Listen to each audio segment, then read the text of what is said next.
Salut, comment vous allez? J'espère que vous allez bien et bien moi aussi.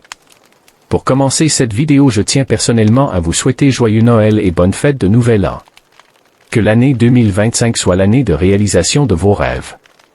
Dans cette vidéo, on va parler de cette tradition du Nouvel An et de Noël en Amérique centrale.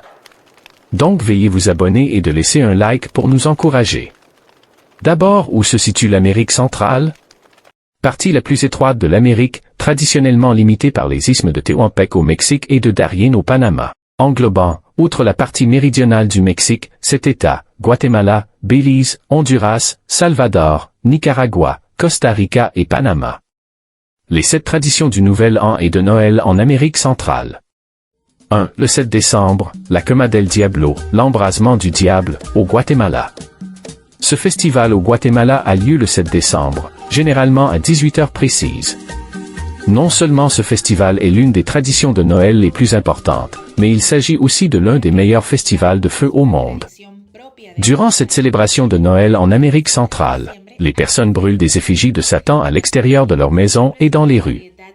Les figurines représentant le diable sont souvent constituées de déchets et d'autres vieux objets dont les personnes souhaitent se débarrasser. La combustion est une métaphore du processus de nettoyage, représentant le rejet de l'ancien et l'acceptation du renouveau.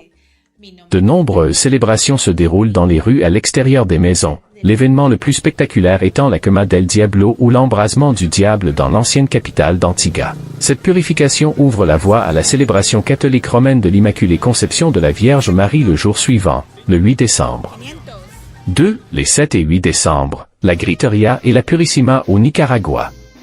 Au Nicaragua, également le 7 décembre, les personnes se préparent pour la fête de l'Immaculée Conception avec une célébration complètement différente. La Gritería, les cris, est une tradition qui remonte à 1857. Un cri commun retentit dans les églises et les cathédrales, quien causa tanta alegría, qui cause tant de joie, à laquelle une réponse commune est prononcée, la conception de Maria. La conception de Marie. De nombreuses personnes descendent dans la rue à 18h précises pour crier et chanter à la Vierge Marie tout en allumant des pétards et en jouant de la musique. Les gens visitent les hôtels et les églises locales tout au long de la soirée. Des cadeaux et de la nourriture sont distribués aux visiteurs. Voici quelques faits historiques concernant la Gritería, en espagnol.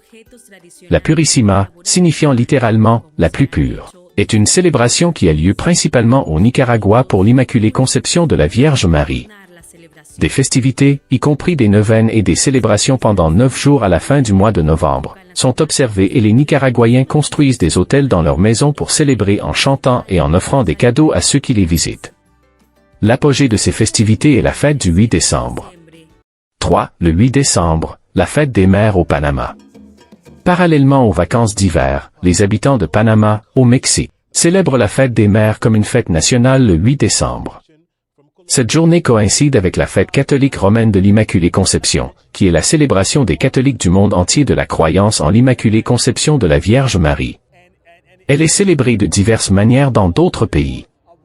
Lors de cette fête très populaire, les familles se rassemblent pour honorer et célébrer la maman. Il existe différents récits historiques de l'origine de la fête des mères et l'un de ces récits consiste à affirmer qu'il s'agit du Rotary Club qui l'a introduit le 11 mai 1924.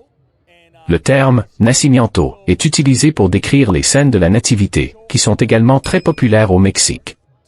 Les nacimientos au Mexique sont grandeur nature et souvent construits en argile. Nombreuses d'entre elles sont généralement transmises de génération en génération.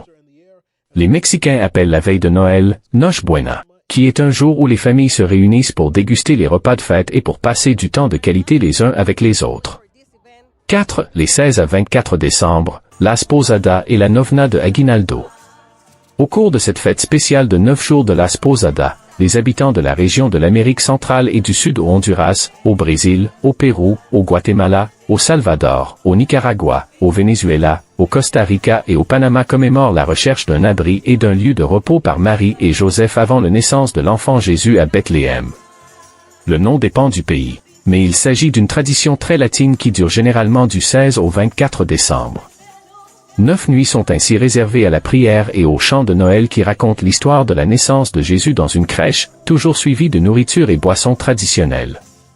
Les sapins de Noël sont illuminés alors que des chars décorés, des fanfares et des danseurs vêtus de costumes traditionnels traversent la ville de Panama pour se rendre à la plage. Un défilé de bateaux décorés de lumière de Noël a lieu à la tombée de la nuit, et la veille de Noël vers minuit. Les Panaméens déclenchent de spectaculaires feux d'artifice. Las Posadas. Les enfants et les adultes, souvent habillés en Marie et Joseph, organisent également des défilés de chandelles dans les rues des villes et villages avec de petites bougies, en chantant des vers traditionnels et en frappant aux portes des posadas, auberges, que les voisins participants ont mises en place dans leur maison. Il s'agit souvent d'un grand honneur d'accueillir Las Posadas chez vous.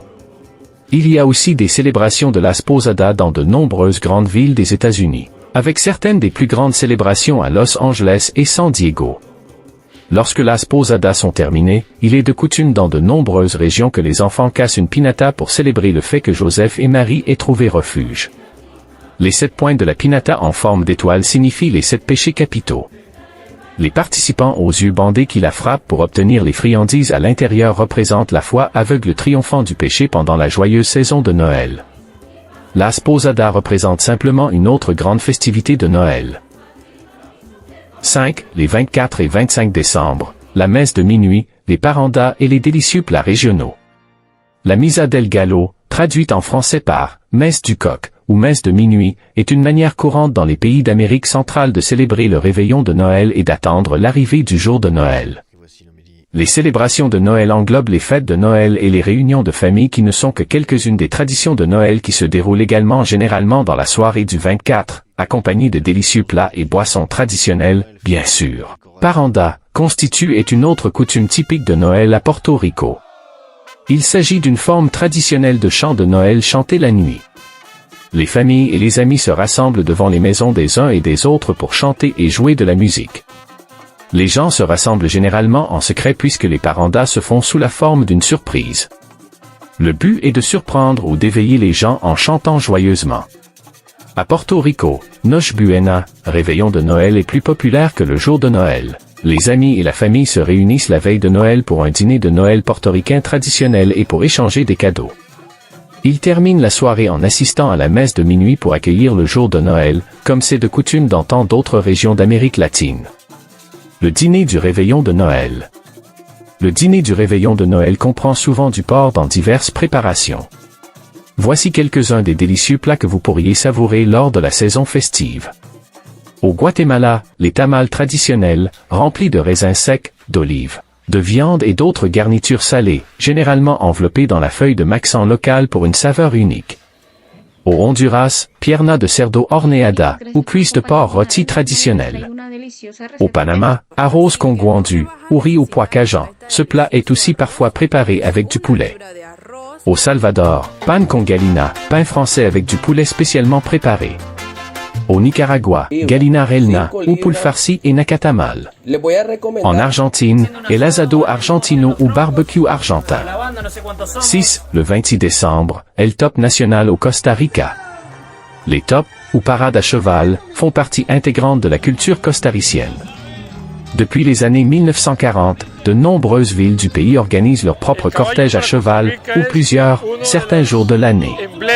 Le plus important de tous est le top national, qui se déroule à San José depuis près de 80 ans. Des milliers de jockeys, de chevaux et de spectateurs assistent généralement aux activités. En plus d'être un grand spectacle, c'est aussi l'occasion de faire du shopping et de créer des souvenirs entre amis et en famille.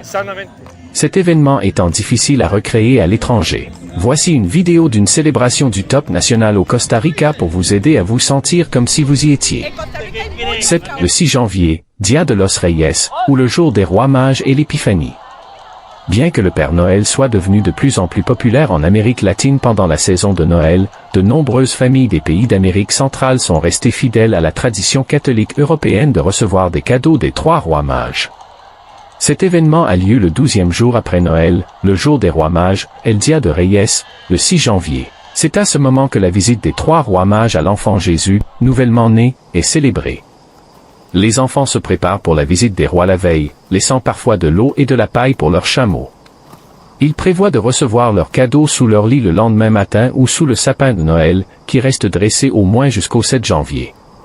La journée est célébrée en fête, avec des réunions de famille, des défilés et des festivals dans les grandes villes. famille, amis et collègues au Mexique aiment partager le pain rond des Trois Rois, connu sous le nom de Rosca de Reyes, qui est garni de fruits confits pour ressembler à des bijoux sur une couronne. Les tamales doivent être préparés pour la prochaine fête chrétienne de la Chandeleur le 2 février par la personne qui trouve la fève en forme de bébé Jésus d'1 pouce de long et qui est placée à l'intérieur de la pâtisserie. Pour cette fête, de nombreuses communautés du monde entier organisent des collectes de jouets pour offrir des jouets aux enfants des communautés mal desservies, comme c'est le cas à Porto Rico. Une autre fête tout droit importée d'Espagne vers l'Amérique latine est la célébration appelée l'Épiphanie, qui commémore le moment dans la tradition chrétienne occidentale où Dieu a révélé sa manifestation physique sous la forme de son Fils, Jésus. La Cens. La conclusion de la longue et joyeuse saison des fêtes est marquée par le festival de musique colorée et vibrant connu sous le nom de La Cens, qui a lieu le dernier jour des célébrations de la Navidad. Les Latino-Américains célèbrent le Nouvel An avec de la nourriture, des feux de camp et des divertissements. Ensuite, les dîners de famille sont remplacés le soir du Nouvel An par des feux d'artifice dans les rues, des décorations de Noël ou des spectacles pyrotechniques massifs sur les principales places publiques de villes comme Valparaiso, au Chili, à Guatemala City ou à Mexico City. Les fêtards de toute l'Amérique latine maintiennent une coutume du Nouvel An d'inspiration espagnole consistant à manger 12 raisins, un à chaque carillon du compte à rebours jusqu'à minuit, pour assurer bonne chance et prospérité. Dans certains pays, le port de sous-vêtements jaunes est censé apporter la prospérité lors l'année à venir, tandis que les sous-vêtements rouges sont censés apporter l'amour. En Équateur, des hommes déguisés en femmes, représentant les « veuves » de l'année passée, dansent de manière sensuelle dans les rues, obligeant les conducteurs à payer un péage pour être autorisés à passer. Ce ne sont là que quelques-unes des coutumes festives uniques célébrées pendant l'hiver à travers l'Amérique centrale. Bien qu'il soit impossible d'énumérer toutes les riches traditions de cette région dans un court article, nous espérons vous avoir rappelé quelques-unes des coutumes qui vous emmènent dans votre pays d'origine. N'oubliez pas de vous abonner et de liker cette vidéo. Le prochain vidéo portera sur l'histoire de l'immigration aux États-Unis. Si le titre du prochain vidéo vous plaît ou si la vidéo qui vient de terminer vous plaît, n'oubliez pas de me le faire savoir dans les commentaires.